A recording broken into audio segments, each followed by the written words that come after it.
अस्सलाम वालेकुम, कैसे हैं आप सब। मैं हूँ Sumaiya Arshad. Welcome back to my channel Simmer and Sizzle. तो आज मैं आप सबके साथ 2 बकरीद स्पेशल रेसिपीज़ शेयर कर रही हूँ, जिनमें हम बनाएंगे बिल्कुल ऑथेंटिक पेशावरी चपली कबाब, जो कि बहुत ही सॉफ्ट और जूसी बन के तैयार होंगे। और इसकी तमाम सीक्रेट इंग्रेडिएंट्स आपके साथ शेयर करूँगी। और इसके अलावा हम बनाएंगे बग़ैर घुटा लगाए बहुत ही परफेक्ट रेशादार हलीम या दलीम की रेसिपी, जिसमें जो सबसे अहम पार्ट है वो घोटा लगाना होता है। और इसमें एक बहुत ही लॉन्ग प्रोसेस होता है और मैं आपको सिखाऊंगी, जिसमें आपको बिल्कुल भी घोटा लगाने की ज़रूरत नहीं पड़ेगी। और इसमें दाल और गोश्त का जो परफेक्ट रेशो होता है वो भी बहुत इम्पॉर्टेंट है, तो मैं ये भी आपको बताऊंगी। तो वीडियो को बिल्कुल भी स्किप मत कीजिए। तो पहले हम हलीम की रेसिपी को स्टार्ट कर लेते हैं। जी, तो बिस्मिल्लाहिर्रहमानिर्रहीम। यहाँ पे मैंने गंदम ली है 1 पाव मैंने यहाँ पे जौ ली है, आधा पाव यहाँ पे मैं चावल ले रही हूँ, आधा पाव चने की दाल ले रही हूँ, आधा पाव मसूर की दाल है और आधा पाव ही माश की दाल है। तो ये तमाम दालें मिलाकर जो है 1 किलो दालें बन गई हैं। इन्हें मैंने साफ़ कर लिया है, अब इन्हें वॉश कर लूँगी। तो वॉश करके मैं अब इसे भिगो दूँगी ओवरनाइट के लिए। अगर आप ओवरनाइट ना भिगोना चाहें तो कम से कम भी आपको 6 घंटे इसको लाजमी भिगोना है। तो अब हम कौरमे की तैयारी कर लेते हैं। तो यहाँ पे मैंने कुकर लिया है और इसमें मैंने 1 पाव घी शामिल किया है। यहाँ पे मैंने स्लाइस कट की हुई प्याज शामिल की है, जो कि तकरीबन 1.5 पाव है। तो इसको अच्छे से गोल्डन ब्राउन कर लेंगे। गोल्डन ब्राउन होने के बाद अब मैं इसमें बीफ शामिल कर रही हूँ, जो कि 1 kg है और इसकी मैंने बड़ी बोटियाँ ली हैं। इसके साथ ही मैंने लहसुन अदरक शामिल किया है, जो कि 2 टेबलस्पून भर के है। इसको 2 मिनट के लिए अच्छी तरह भून लेंगे।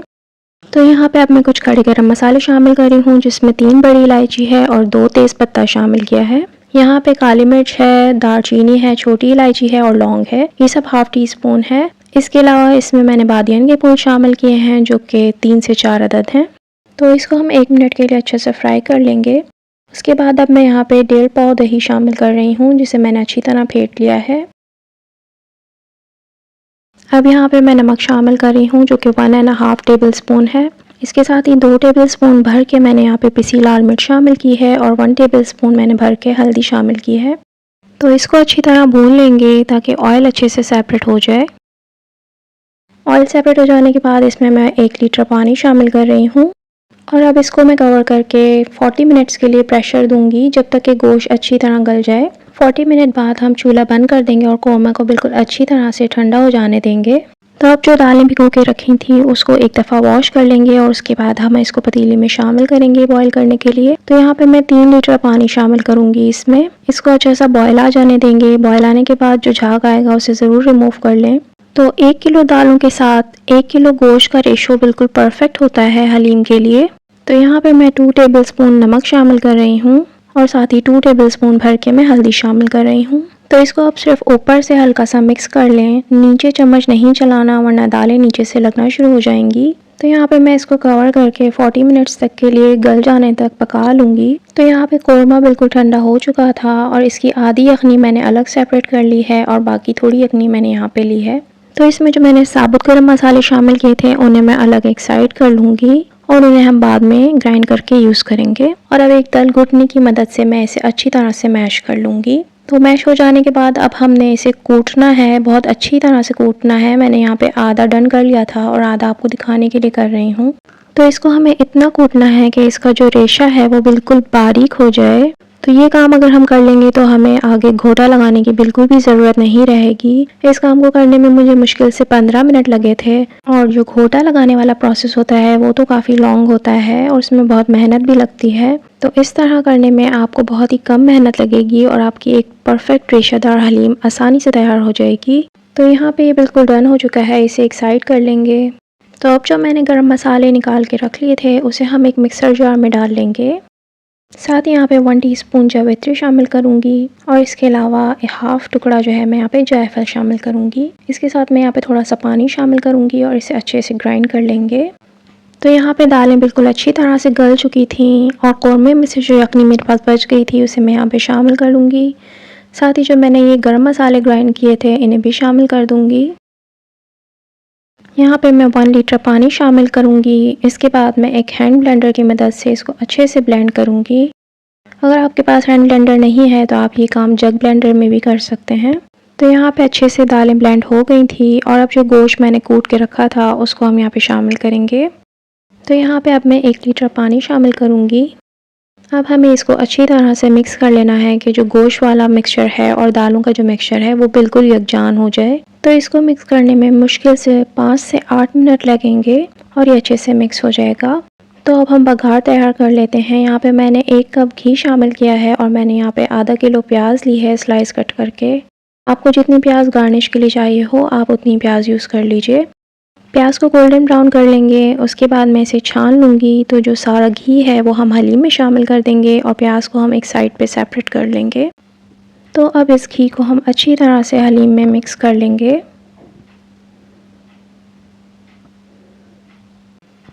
तो हलीम बिल्कुल डन है और आप इसका रेशा चेक कर सकते हैं। कितना बेहतरीन रेशेदार हलीम तैयार हुआ है और हमें मेहनत भी ज़्यादा नहीं लगी। चलिए तो फिर जल्दी से इसको सर्व कर लेते हैं। जी तो अल्हम्दुलिल्लाह हलीम बिल्कुल तैयार है। प्याज, अदरक, हरी मिर्च, चाट मसाला, पुदीना और नींबू के साथ इसको गार्निश कीजिए। तो इस ईद पे ज़रूर ट्राई कीजिए हलीम की इस रेसिपी को। बहुत ही परफेक्ट बन के तैयार होगी आपकी हलीम। तो चलें अब स्टार्ट कर लेते हैं बिल्कुल ऑथेंटिक पेशावरी चपली कबाब की रेसिपी। जी तो बिस्मिल्लाहिर्रहमानिर्रहीम। यहाँ पे सबसे पहले हम इसके लिए मसाला तैयार करेंगे। तो यहाँ पे मैं एक पैन में शामिल कर रही हूँ 1 टेबलस्पून ज़ीरा, 2 टेबलस्पून यहाँ पे भर के जाएगा साबुत धनिया, 1 टीस्पून यहाँ पे हम लेंगे काली मिर्च, 1/4 टीस्पून यहाँ पे मैं अजवाइन शामिल कर रही हूँ। तो इन सब मसालों को हम ड्राई रोस्ट कर लेंगे और उसके बाद हम इन्हें ग्राइंड कर लेंगे। लेकिन हमें इसे बहुत बारीक ग्राइंड नहीं करना, इस तरीके से हमें इसे थोड़ा सा मोटा मोटा दरदरा रखना है। तो यहाँ पे मैंने बीफ का कीमा लिया है जो मैंने 375 ग्राम लिया है। पेशावर में जो चपली कबाब बनाए जाते हैं उसमें ज़्यादातर दुम्बे का गोश्त इस्तेमाल किया जाता है। तो अगर आपके पास अवेलेबल हो तो आप वो यूज़ कर सकते हैं। तो कीमे को मैंने घर पे भी एक दफ़ा मशीन में बहुत अच्छे से पीस लिया है। तो बिल्कुल बारीक हमें इसे पीस लेना है, बिल्कुल इस तरह स्मूथ हो ये। तो यहाँ पे हमें बिल्कुल रूखा कीमा इस्तेमाल करना है, इसमें बिल्कुल भी फ़ैट वगैरह नहीं है, वो हम आगे जाके शामिल करेंगे। तो अब जो मसाले हमने ग्राइंड करके रखे थे उसे हम इसमें शामिल कर देंगे। तो इसके साथ मैं 1 टेबलस्पून भर के यहाँ पे कुटी लाल मिर्च शामिल कर रही हूँ।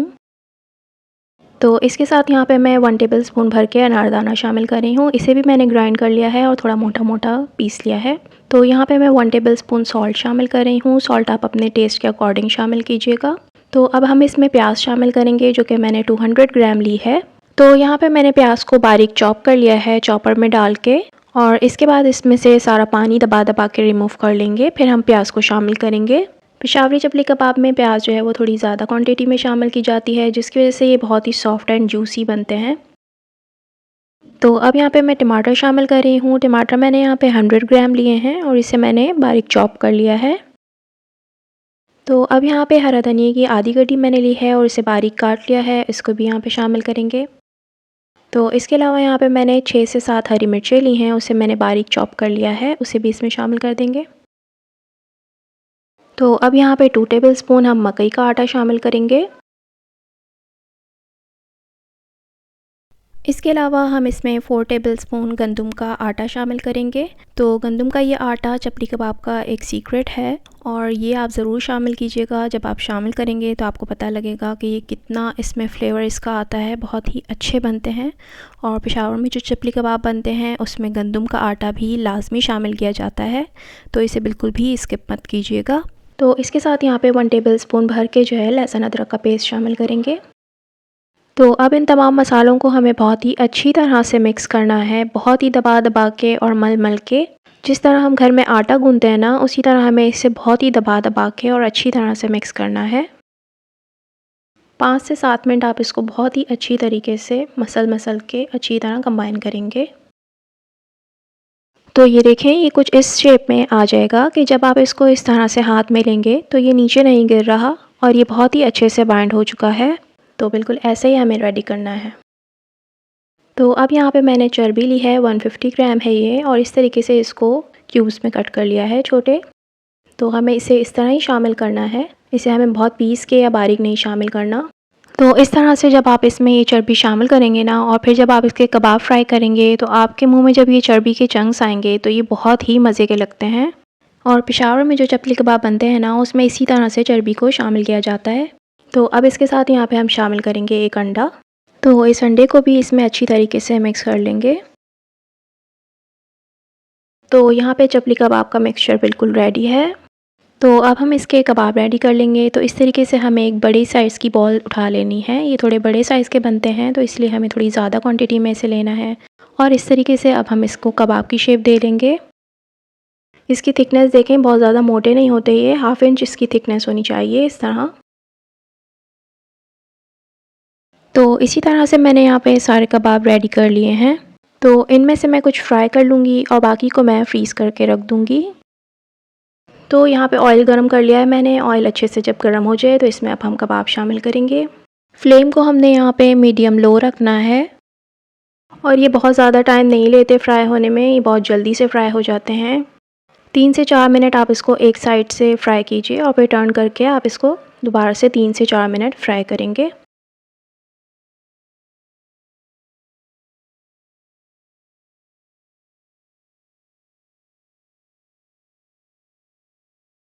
तो यहाँ पे कबाब बहुत ही अच्छे से फ्राई हो चुके हैं। तो इसी तरह मैं बाकी के कबाब भी रेडी कर लेती हूँ, फिर आपसे मिलती हूँ। तो आज आपके साथ मैंने बकरीद स्पेशल में 2 बहुत ही स्पेशल रेसिपीज़ शेयर की हैं। ऑथेंटिक पेशावरी चपली कबाब और बहुत ही बेहतरीन परफेक्ट रेशादार हलीम या दलीम की रेसिपी मैंने आपके साथ शेयर की है। तो ज़रूर ट्राई कीजिए इन दोनों रेसिपीज़ को। और वीडियोज़ अगर आपको अच्छी लगी हों तो वीडियो को लाइक कीजिए और चैनल को भी सब्सक्राइब कर लीजिए। तो घर पे बनाइए और हेल्दी खाइए। आपसे इंशाल्लाह मिलूँगी किसी नई वीडियो में किसी नई रेसिपीज़ के साथ। तब तक के लिए मुझे दीजिए इजाज़त। अल्लाह हाफ़िज़।